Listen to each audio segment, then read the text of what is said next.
The Varrock Star Alliance had swept across 1,000 galaxies, like a tide of inevitability. For 3 millennia, their crimson and gold banners had been planted on worlds from the crystalline spires of Zephyria to the molten foundries of Kyber Prime. Nothing had ever made them afraid. Nothing had ever made them hesitate. Until now. Ambassador Talkar stood on the command deck of the Imperius, his elongated fingers dancing across holographic displays that showcased the full might of the Varrock war machine. The flagship hung in orbit around Xantheris like a metallic moon, its hull stretching nearly 10 kilometers from bow to stern. Through the viewing portal, he could see the conquered world below its cities, now geometric patterns of Varrock efficiency, its people integrated into the Alliance's grand design. It had been 2 years since the Great Consolidation. 14 civilizations had been absorbed in a single campaign season. Their technologies cataloged their populations, redistributed their resistance crushed beneath the weight of superior logistics and firepower. The Varrock way was absolute identify, analyze, overwhelm, integrate. It had never failed. Talkar's black pupilless eyes reflected the soft glow of the tactical displays. His species had evolved past the need for visible pupils, their perception extending far beyond the spectrum of lesser beings. They saw probability matrices, where others saw chaos, strategic opportunities, where others saw obstacles. It was this evolutionary advantage that had made the Varrock the undisputed masters of organized warfare. Ambassador called Lieutenant Commander Rix from his station, his voice carrying the characteristic harmonic undertone of their species. "We're receiving an emergency transmission from the Mara system." Talkar's attention shifted with mechanical precision. The Mara system was insignificant, a collection of 7 barren worlds, orbiting a dying star on the outer rim of their latest territorial acquisition. It served as little more than a listening post for their early warning networks. "Display the transmission," he ordered. The holographic array materialized a shimmering communication node. Commander Vexa Thor of the Mara 7 garrison appeared, his usually composed features twisted with something Talkar had rarely seen on a Varrock face: uncertainty. "Ambassador, we've encountered something unprecedented.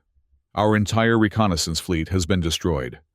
147 vessels, including 2 heavy cruisers. All destroyed by a species we've never catalogued." Talkar's elongated head tilted almost imperceptibly. In all his campaigns, he had never encountered a force capable of destroying a Varrock reconnaissance fleet. Their ships were marvels of engineering, protected by quantum shields, and armed with weapons that could crack continents. "Show me the tactical data," he said. What appeared before him defied all strategic logic.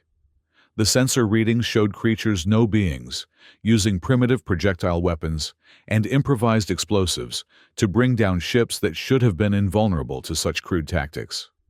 The attack patterns were chaotic, unpredictable, and somehow devastatingly effective.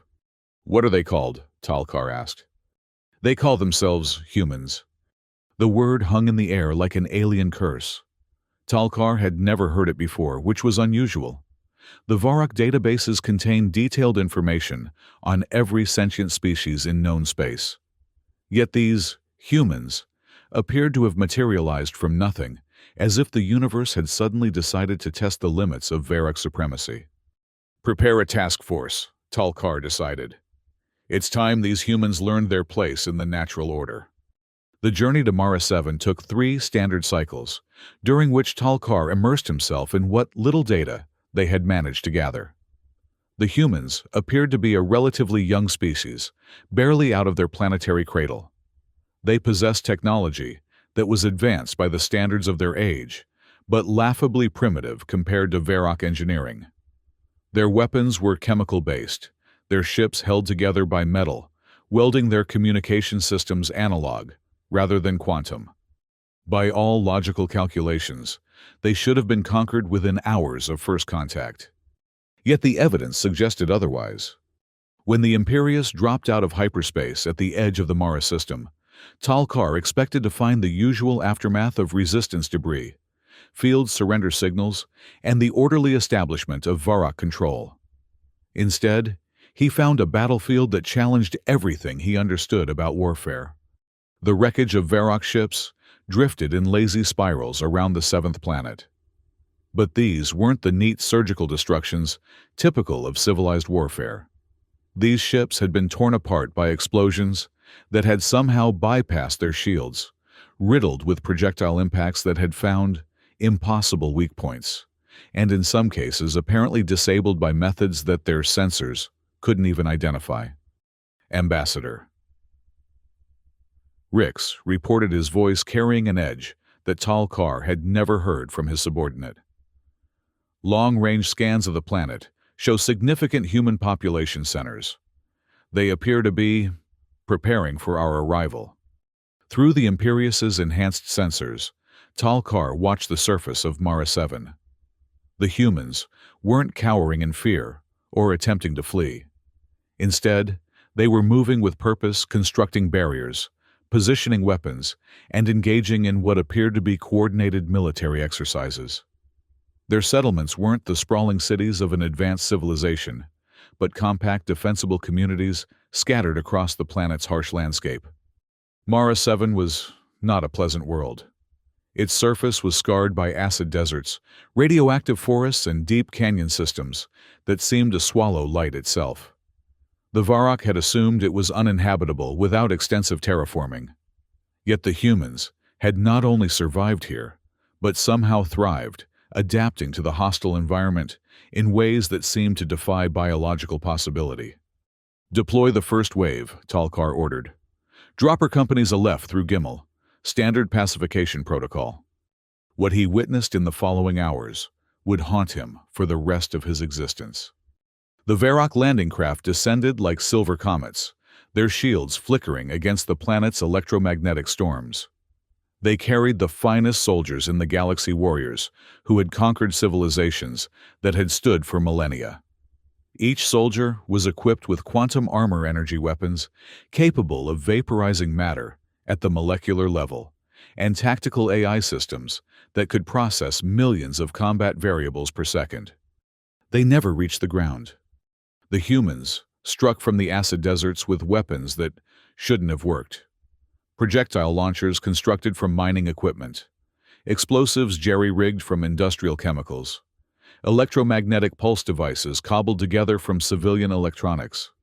Nothing they used should have been effective against Varrock technology.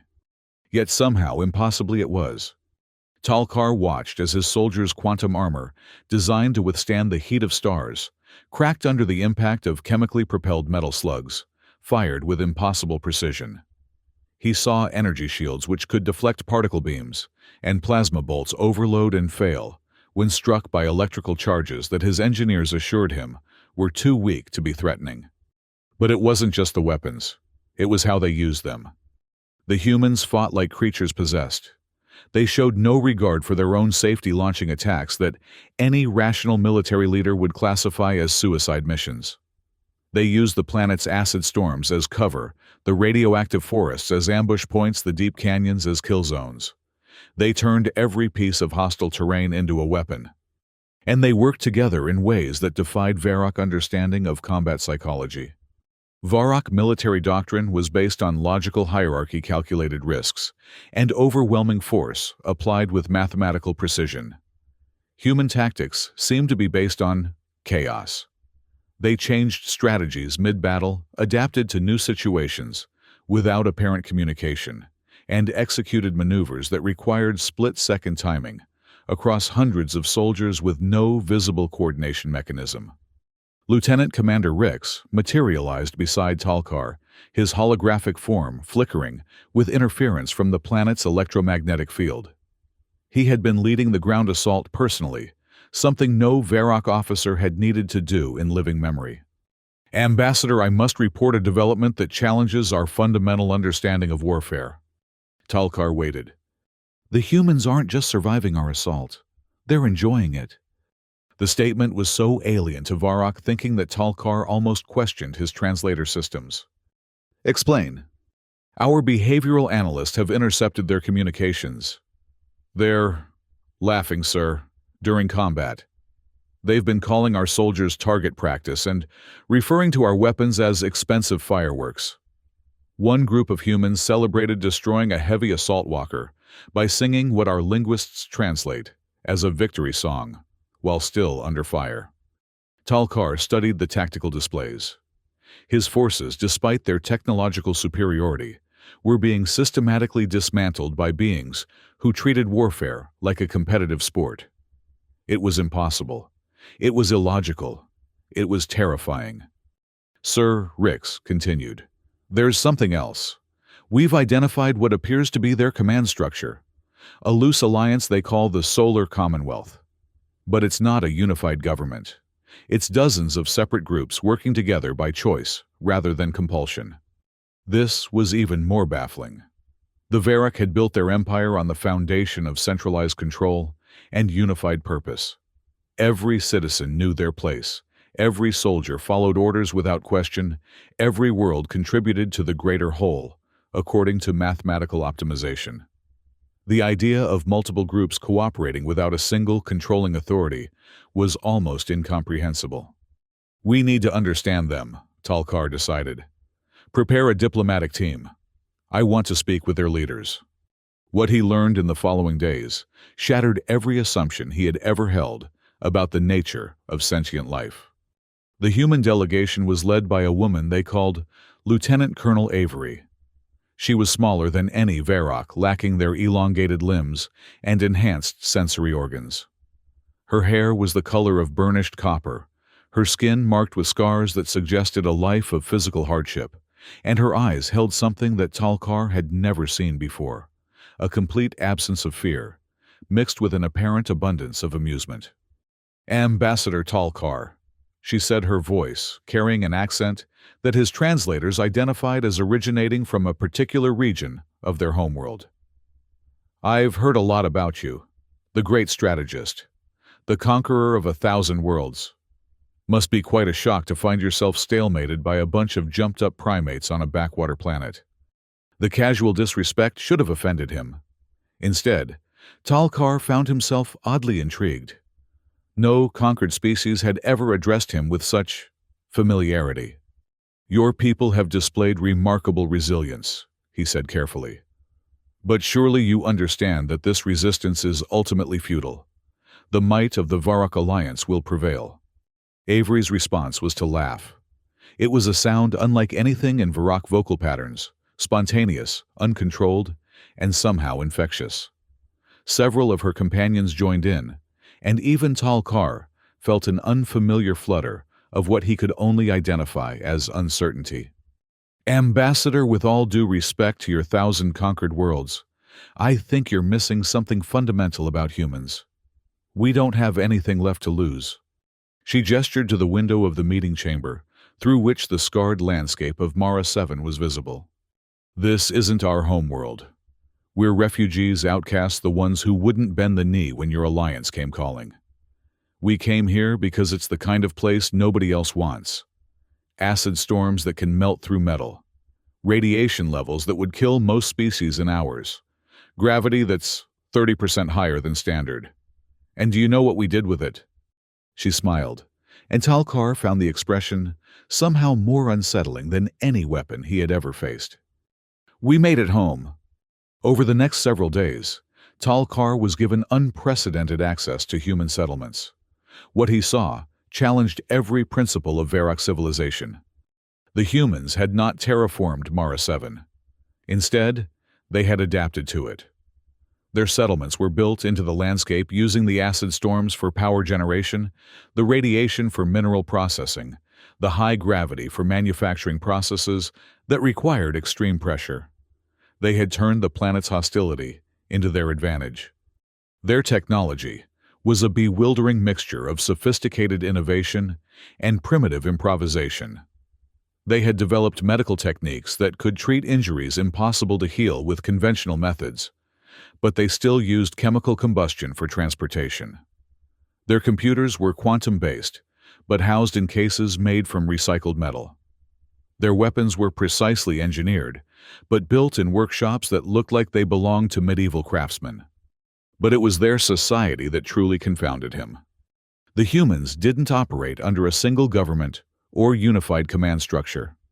Instead, they formed what they called communities of choice, groups, bound together by common purpose, rather than geographical or hierarchical proximity. An engineer from the mining settlements might work with a soldier from the canyon fortresses, and a doctor from the northern settlements, all coordinating their efforts through networks of communication and mutual respect, rather than military command structures. They argued constantly. Talkar witnessed heated debates about resource allocation, tactical decisions, and social policies that would have been settled instantly in Varrock society through appeals to hierarchy and mathematical optimization. Yet somehow, these arguments led to stronger cooperation rather than division.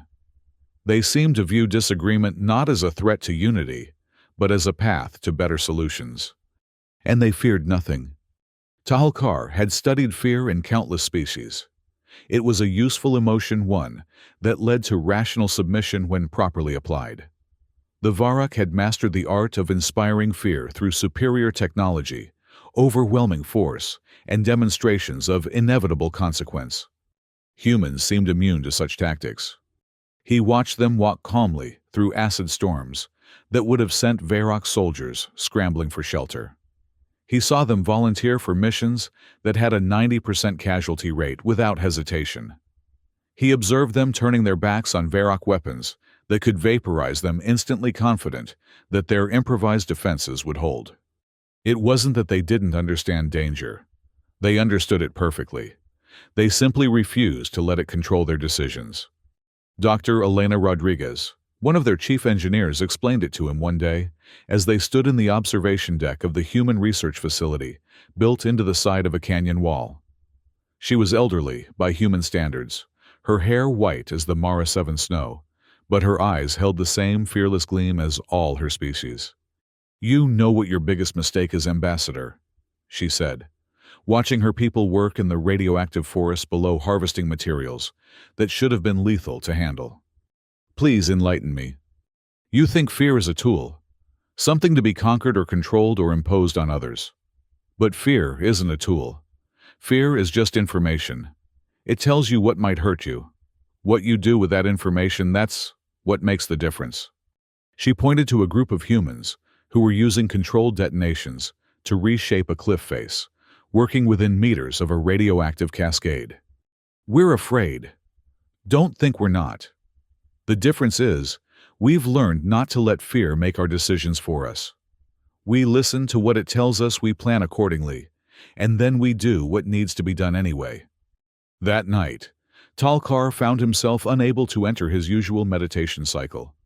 Instead, he stood on the bridge of the Imperius, staring down at the planet that had become a riddle he couldn't solve. His contemplation was interrupted by an urgent communication from the surface.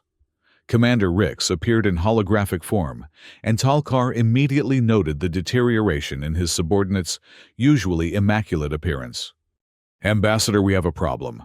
Several of our soldiers have been affected by prolonged contact with the humans." "Affected how?" "They're beginning to question orders, to suggest alternative tactics, to express what I can only call enthusiasm for combat situations. The medical teams are calling it psychological contamination." This was unprecedented. Varrock military conditioning was absolute. Their soldiers were trained from childhood to follow orders without question, to suppress individual initiative in favor of collective efficiency. "How many?" "Nearly 30% of our ground forces show some degree of behavioral alteration. And sir, they're not requesting transfer away from the planet. They're requesting permission to remain." Talkar felt something he had never experienced before: genuine uncertainty about his ability to control the situation. The crisis came to a head in what would later be called the Battle of Broken Canyon. Human intelligence had somehow learned of a planned Varrock assault on their primary manufacturing facility. Talkar had approved the operation, personally designing it according to standard Varrock siege doctrine: overwhelming force applied to a single point, supported by orbital bombardment and quantum suppression fields. It should have been over in hours. Instead, the humans had prepared something they called the Chaos Storm. Talkar watched in amazement as human engineers enacted a plan that violated every principle of military logic. They had spent weeks hiding improvised weapons throughout the canyon system, explosives triggered by seismic sensors, electromagnetic launchers positioned at impossible angles, energy disruptors that somehow interfered with Varrock quantum systems, despite being constructed from principles that should have been incompatible with advanced physics. But the genius of their plan wasn't in the weapons themselves. It was in how they had designed the battlefield to amplify chaos. The humans had somehow calculated that Varrock tactical systems designed for predictable warfare against logical opponents would become overloaded when faced with too many simultaneous, unpredictable variables. They created a feedback loop of confusion, where each defensive response triggered new attacks from unexpected directions. The Imperius, brought into low orbit to provide support, found itself under attack from projectiles launched by kinetic systems that shouldn't have had that kind of range. The ship's defensive systems designed to handle massive energy weapons and particle beams were unprepared for the brutal simplicity of metal slugs and chemical explosives. For the first time in Varrock history, a flagship was forced to make an emergency landing.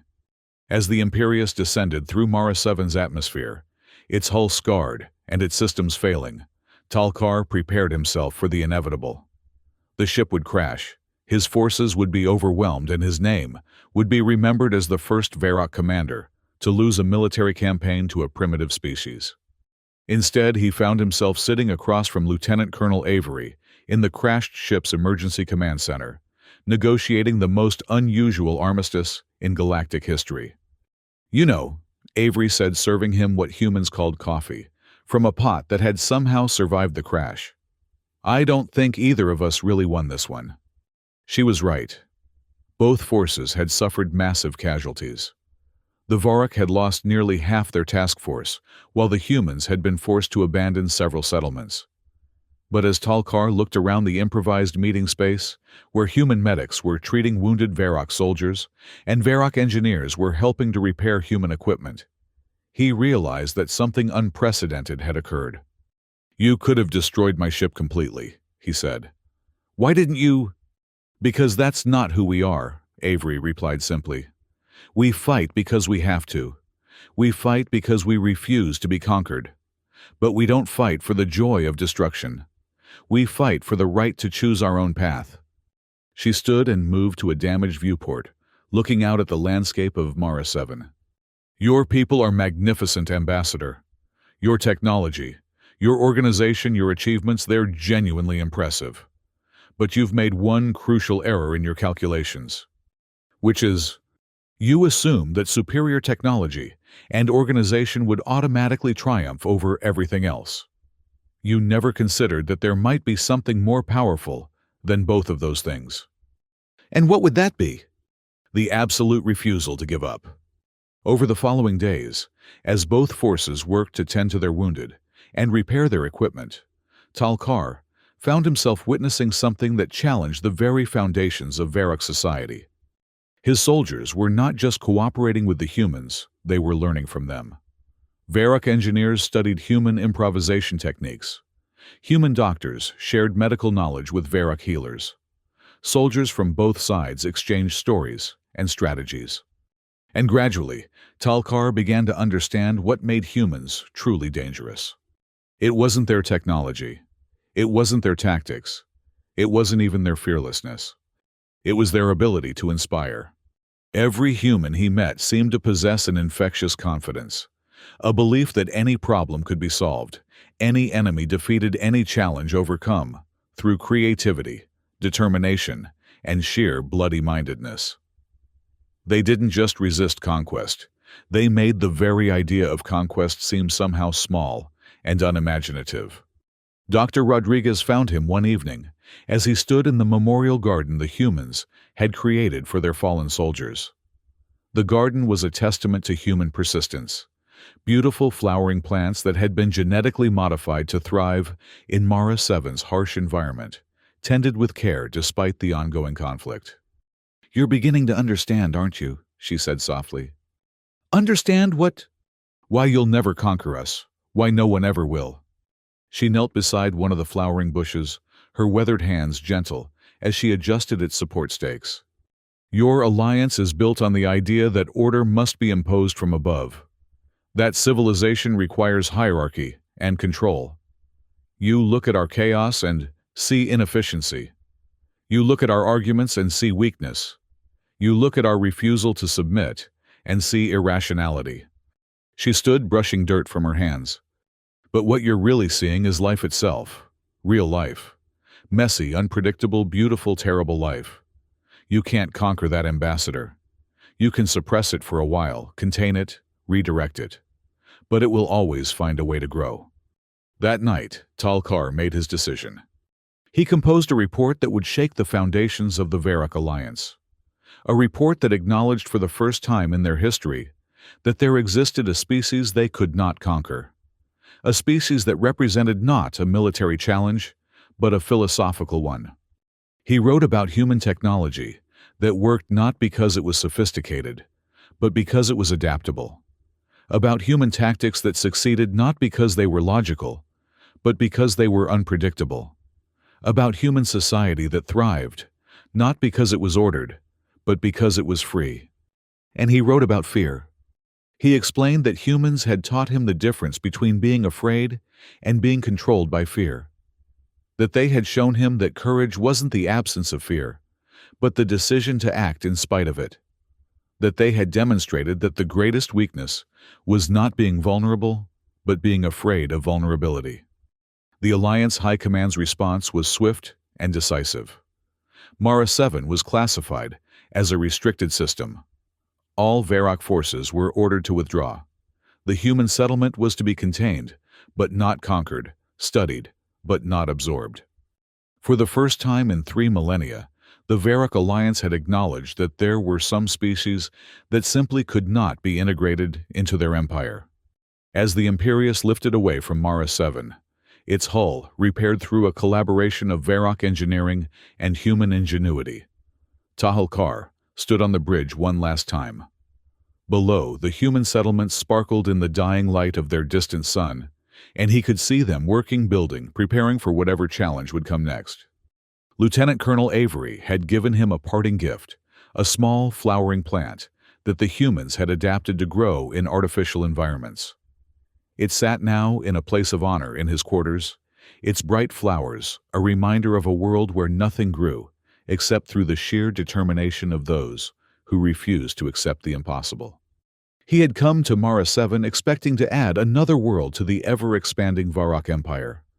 Instead, he had discovered something that no amount of military might or technological superiority could conquer the human spirit. And in discovering that he had found something he had never expected to find, he had found hope. Years later, when other species would ask what had stopped the unstoppable Varrock Alliance, when historians would puzzle over the first and only military campaign the Varrock had failed to win, when philosophers would debate the nature of power and resistance, they would all come back to the same conclusion. Nothing in the universe had ever made the Varrock afraid. Until they met the humans. But perhaps fear in the end had been exactly what they needed to learn.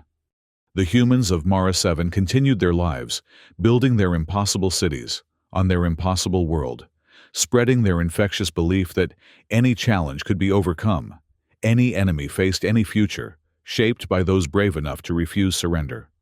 And across the galaxy, on worlds where the Varrock Empire had once seemed an inevitable force of nature, other species began to listen to the stories coming from a small planet in the Mara system.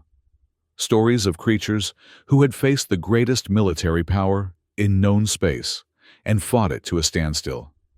Stories of people who had turned their weaknesses into strengths, their limitations into advantages, their fears into fuel for courage.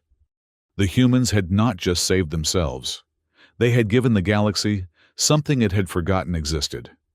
They had given it the knowledge that resistance was possible, that freedom was worth fighting for, that sometimes, just sometimes, David could beat Goliath, and that the greatest weapon of all was not superior technology or overwhelming force, but the simple, stubborn, beautiful refusal to give up.